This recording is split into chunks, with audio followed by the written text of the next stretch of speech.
नमस्कार मित्रों, आओ पढ़ें चैनल पर आप सबका हार्दिक अभिनंदन। मैं हिंदी मेंटर प्रवीण कुमार शर्मा आज कक्षा 12 ओपनल हिंदी पाठ्य पुस्तक आरोह पाठ 6 उषा को लेकर के आपके सामने प्रस्तुत हूं।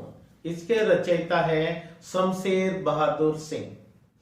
उषा कविता में जो प्रातःकाल होता है, जो भोरकालीन सौंदर्य, प्रातःकाल से पहले का जो भोरकालीन सौंदर्य है, ये मान लो आप 4 बजे के बाद का जो परिदृश्य है, उस भोरकालीन सौंदर्य के रंग रूप और वातावरण का सूक्ष्म चित्रण किया है। ये एक अलौकिक परिदृश्य है जिसकी आनंद की अनुभूति अनोखी होती है, अद्वितीय होती है। भोर से भी पहले आकाश का रंग ऐसा गहरा नीला होता है मानो कि कोई शंख हो। थोड़ी देर बाद में उसमें नमी इस प्रकार साकार हो जाती है कि वह राख से लिपे हुए चौके के समान प्रतीत होता है, जैसे कोई चूल्हा है उसको लीप दिया गया हो। ऐसी नमी वातावरण में होती है।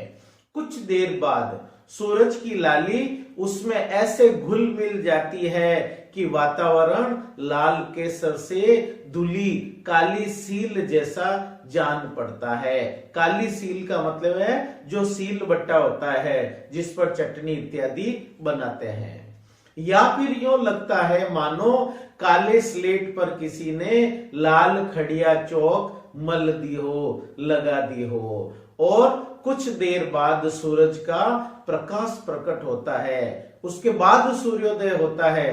तब आकाश में उगती हुई जो श्वेतता, उगती हुई जो श्वेत किरणें हैं, वो ऐसे लगती है मानो नीले जल में किसी गोरी की देह है वो झिलमिला रही हो। सूर्योदय होने पर उषा का सारा सौंदर्य समाप्त हो जाता है। क्यों?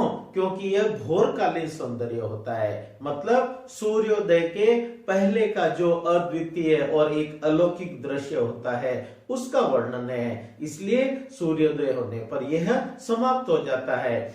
इस प्रकार उषा का सौंदर्य पल प्रतिपल बदलता रहता है। अब इसके पैराग्राफ वाइज पद्यांश के अनुसार इसके भावार्थ की चर्चा करते हैं। भावार्थ नंबर 1। प्रातः नभ था बहुत नीला शंख जैसे, भोर का नभ राख से लिपा हुआ चौका। ऐसा चौका जो अभी गीला पड़ा है। भोर का मतलब होता है सवेरे होने के पहले का जो वातावरण का दृश्य है उसको कहते हैं। प्रातःकालीन आकाश का रंग गहरा नीला था, शंख के समान। प्रातः नभ था बहुत शंख जैसे, जो प्रातःकालीन सौंदर्य है उसका रंग है वो शंख के समान गहरा नीला था। उसके बाद भोर हुई और भोर के समय नीला रंग थोड़ा मंद पड़ गया, धीमा पड़ गया और वातावरण की नमी दिखाई देने लगी। और ऐसा वो नमी ऐसे लग रही थी मानो आकाश न तो बल्कि राख से लिपा हुआ गीला चौका हो और नमी के कारण उसमें गीलापन भी हो और रंग राख के समान था उस नमी के कारण। भावार्थ 2। बहुत काली सिल जरा से लाल केसर से। सिल होता है मसाला पीसने चटनी बनाने का जो पात्र या जो पत्थर होता है उसको कहते हैं। बहुत काली सील जरा से लाल केसर से कि जैसे धुल गई हो स्लेट पर या लाल खड़िया चौक मल दी गई हो किसी ने। भोर के छुटपुट में अंधेरे और सूर्य की उगती हुई लाली का मिश्रण इस प्रकार से कवि को लगता है मानो बहुत गहरी काली सिल थोड़े से लाल केसर से धुल गई हो। अंधेरा काली सिल के समान प्रतीत होता है और सूरज की लाली केसर के समान प्रतीत होती है। यह वातावरण ऐसा जान पड़ता है मानो किसी ने काली स्लेट पर लाल खड़िया चौक की मिट्टी है वो पोत दी हो, लगा दी हो। अंधेरा काली स्लेट के समान दिखाई देता है और सूरज की लाली लाल मिट्टी के समान प्रतीत होती है। इसलिए इस प्रातःकालीन सौंदर्य का, प्रातःकाल होने से पहले का सौंदर्य की अनुभूति आप तब कर पाओगे जब आप भी सुबह 4 बजे अध्ययन के लिए उठोगे और आकाश की सुंदरता का आभास करोगे। भावार्थ नंबर 3, नील जल में या किसी की घोर झिलमिल देह जैसे हिल रही हो और जादू टूटता इस उषा का अब सूर्योदय हो रहा है। इस पद का भावार्थ इस रूप में है, भोर के समय जब आकाश में गहरा नीला रंग छा जाता है और सूरज की जो श्वेत आभा है, श्वेत किरणें हैं, वो जब दिखने लगती है, उस समय का सौंदर्य ऐसा प्रतीत होता है मानो नीले रंग के जल के अंदर किसी सुंदरी की गोरी देह झिलमिला रही हो।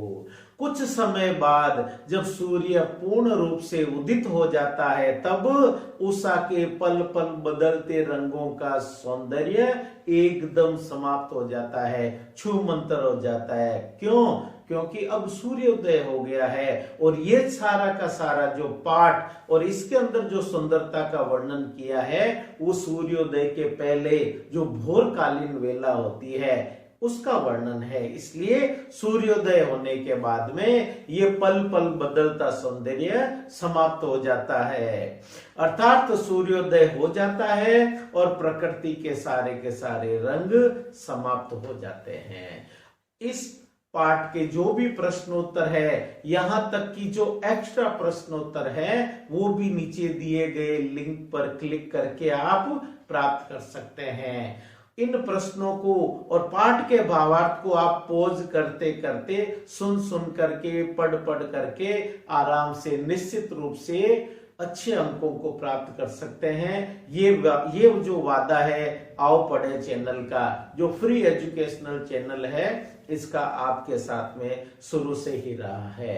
आप हमारे साथ में जुड़े रहिए और सहयोग बनाए रखिए। तब तक के लिए नमस्कार।